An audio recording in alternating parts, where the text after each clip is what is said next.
Right, so the first thing that we need to talk about is the fact that Joel dies early on in the second game. He's killed by Abby, who we discover was the daughter of the doctor that Joel kills in order to take Ellie.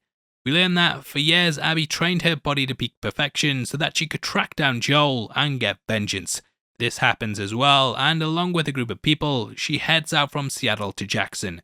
Joel saves her from a horde of the infected, but she still ends up killing him, which is what sets Ellie off on a quest to avenge him. That's pretty much the plot of the second game without getting too much into spoilers, but yeah, Pedro Pascal might not be along long in the second season. Anyway, the next thing I want to talk about is the line about the guitar in the RV. Part 2 opens on Joel holding it, and this is a very important item that reoccurs throughout. We know that in between this pod and part 2 that Ellie learns to play it, and she picks it up and strums away at several points in the game. The ending of it very much centers around it, and after failing to kill Abby and being let go, Ellie ends up living on a ranch with her girlfriend Dina and also her son.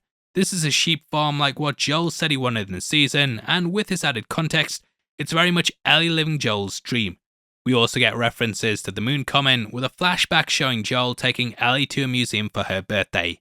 They end up sitting inside a shuttle and pod, and with a helmet and headphones on, Ellie imagines going through liftoff.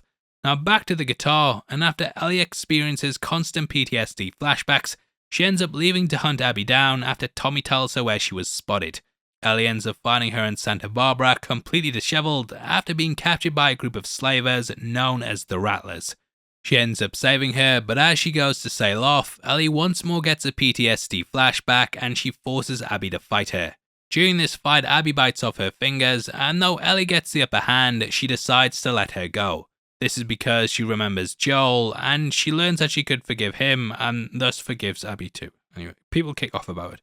Now Ellie returns home to find that Dina has left, but that she's left her some of her belongings, including Joel's guitar. Ellie starts to strum this, and she attempts to play Future Days by Pearl Jam, which is the song that Joel played to her at the start of the game. Because of her missing fingers, she's unable to do this, and she very much lost everything, including a piece of Joel, in this quest for revenge. Now that closes out the game, and we get an open window similar to how the scene with Sarah started in Season 1. I also imagine that the hospital scene will return, but we'll get this from a new perspective like what we did in the game. Abby rushed in to find her father dead in the wake of Joel's rampage, and I was actually surprised that they didn't at least hint to her in the final episode.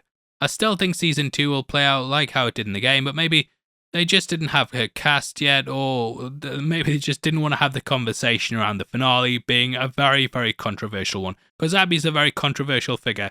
The face model for her still gets sent hate mail and stuff, and yeah, people are going to be very mad, I think.